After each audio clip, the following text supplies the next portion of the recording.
Assalamualaikum warahmatullahi wabarakatuh. Perkenalkan, nama saya Mas Ramali Sulistyo, mahasiswa dari Politeknik Harapan Bersama, program studi D3 Teknik Mesin dengan nomor induk mahasiswa 210-243. Pada pembuatan video kali ini, kita akan membahas tentang dasar-dasar kepemimpinan atau leadership, di mana video ini yaitu bertujuan dibuat untuk memenuhi nilai UTS. Oke, kita masuk ke poin yang pertama, yaitu ada filosofi kepemimpinan, di mana filosofi kepemimpinan merupakan nilai seorang pemimpin atau leader bukanlah ditentukan oleh hasil yang dicapai secara pribadi, melainkan kemampuan untuk mencapai hasil dari pihak yang berada di bawah pengawasannya dan pengaruh dipancarkan kepada orang-orang atau pihak-pihak yang berhubungan dengannya.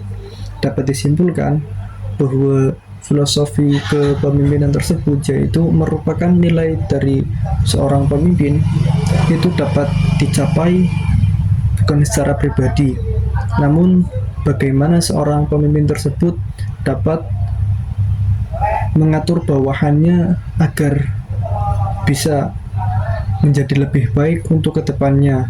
Oke, next kita lanjut masuk ke poin yang kedua, yaitu perbedaan kepemimpinan dan manajemen atau manajer. Secara definisi, kepemimpinan menurut Griffin dan Ebert adalah memotivasi orang lain untuk mau bekerja dalam rangka mencapai tujuan yang telah ditetapkan, sedangkan menurut Peterson menyatakan bahwa kepemimpinan merupakan kreasi yang berkaitan dengan pemahaman dan penyelesaian atas permasalahan internal dan eksternal organisasi.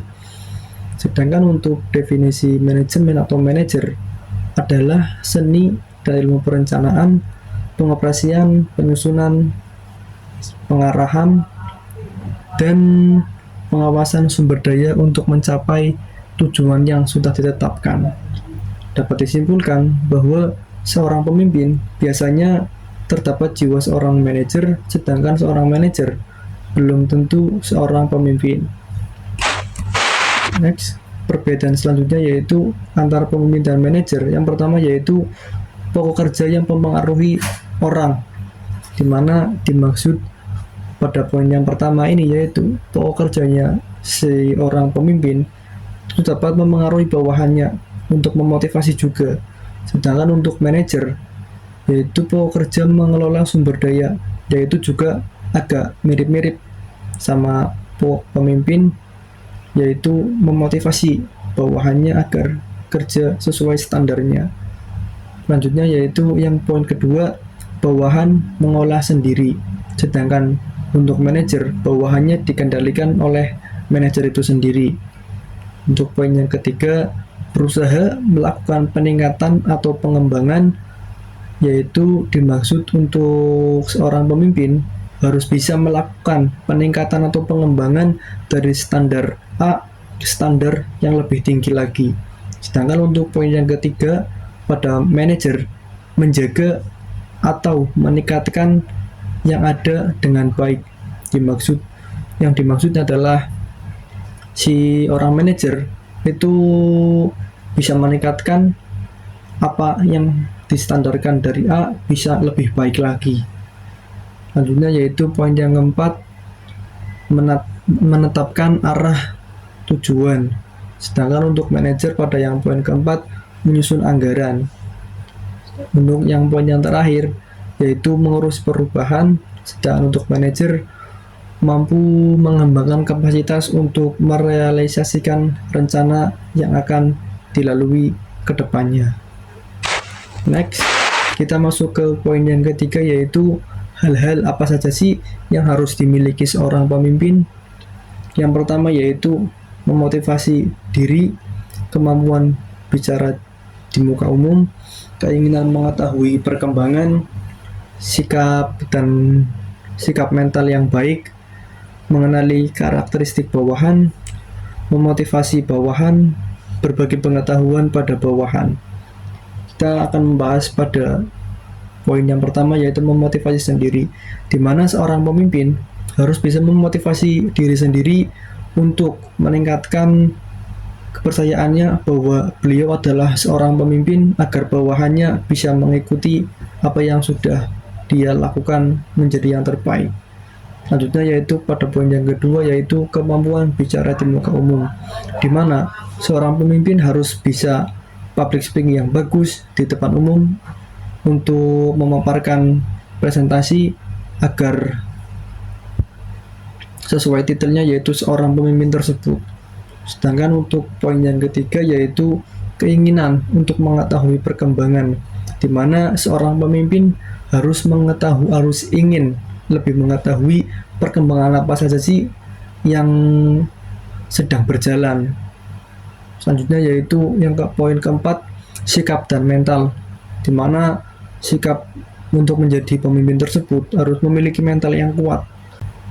Untuk poin yang kelima yaitu mengenali karakteristik bawahan, di mana ini sangat penting bagi seorang pemimpin untuk mengenali karakteristik bawahannya agar bisa diajak bareng-bareng untuk mencapai tujuan yang lebih baik lagi untuk kedepannya.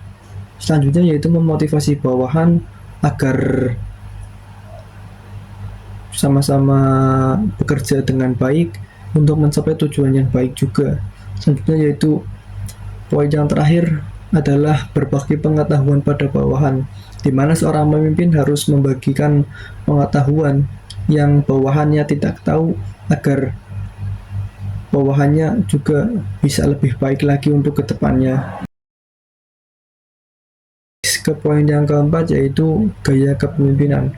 Di sini gaya kepemimpinan dibagi menjadi tiga, yaitu yang pertama ada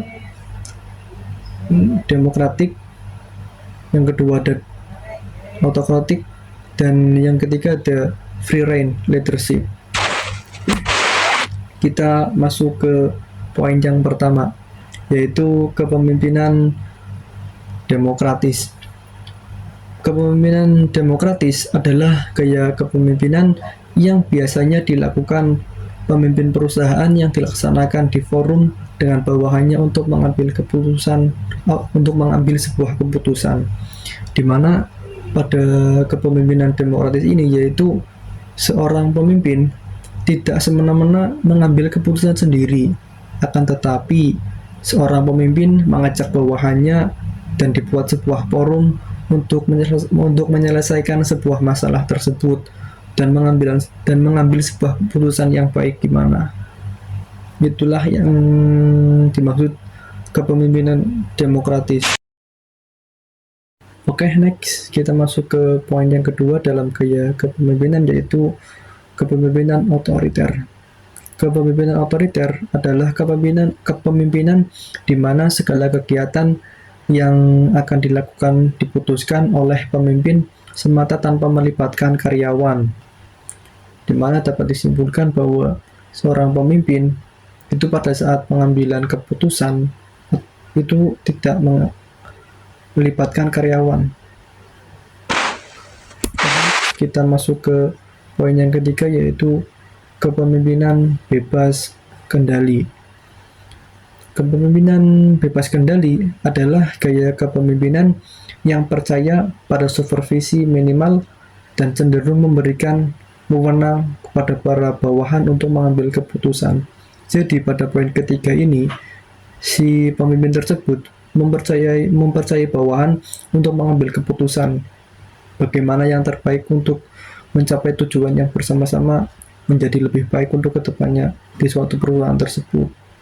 Oke, next kita masuk ke poin yang keempat yaitu ada notasi gaya kepemimpinan, di mana pada notasi gaya kepemimpinan tersebut terbagi menjadi 4 notasi, yaitu yang pertama ada S1, S2, S3, S4. Yang pertama yaitu S1 telling, yang kedua ada S2 selling, yang ketiga S3 participation, dan yang keempat ada S4 delegating. Kita masuk ke yang pertama yaitu S1 selling, S1 telling. Jadi pada S1 telling tersebut, seorang pemimpin yang sedang mengambil keputusan sendiri dengan memberikan instruksi yang jelas dan mengawasinya secara ketat serta memberikan penilaian kepada mereka yang tidak melaksanakannya sesuai dengan apa yang Anda harapkan. Tentunya yaitu pada S2 Selling, seorang pemimpin yang mau melibatkan bawahan dalam pembuatan keputusan. Yang ketiga, S3 Participation atau Developing, yaitu merupakan salah satu ciri gaya dari kepemimpinan ini adalah kesediaan dari pemimpin untuk memberikan kesempatan pada bawahan agar dapat berkembang dan bertanggung jawab serta memberikan dukungan sepenuhnya mengenai apa yang mereka perlukan. Poin 4 yang terakhir yaitu delegating, yaitu sebuah kepemimpinan yang memberikan banyak tanggung jawab kepada bawahan dan memberikan kesempatan pada mereka untuk memecahkan permasalahan yang ada di depannya. Oke, kita masuk ke poin yang kelima, yaitu syarat-syarat kepemimpinan. Dalam syarat-syarat kepemimpinan ini, ada 3 hal penting dalam konsepsi kepemimpinan. Antara lain yaitu yang pertama ada kekuasaan, kewibawaan, dan kemampuan. Kita masuk ke poin yang pertama dalam syarat-syarat kepemimpinan, yaitu kekuasaan, di mana otorasi legalitas yang memberi wewenang kepada pemimpin untuk mempengaruhi dan menggerakkan bawahan untuk berbuat sesuatu dalam rangka penyelesaian tugas tertentu.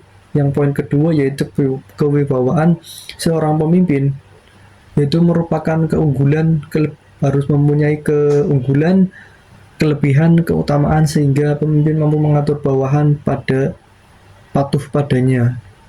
Yang ketiga yaitu kemampuan, adalah merupakan sumber daya kekuatan, kesanggupan, dan kecakapan secara teknis maupun yang melebihi dari anggota biasa. Itulah merupakan syarat-syarat kepemimpinan. Itu saja yang bisa saya sampaikan dari video kali ini. Apabila masih ada kurang, mohon dievaluasi lagi. Kurang lebihnya dari saya mohon maaf. Wabillahi taufiq wal hidayah. Assalamualaikum warahmatullahi wabarakatuh.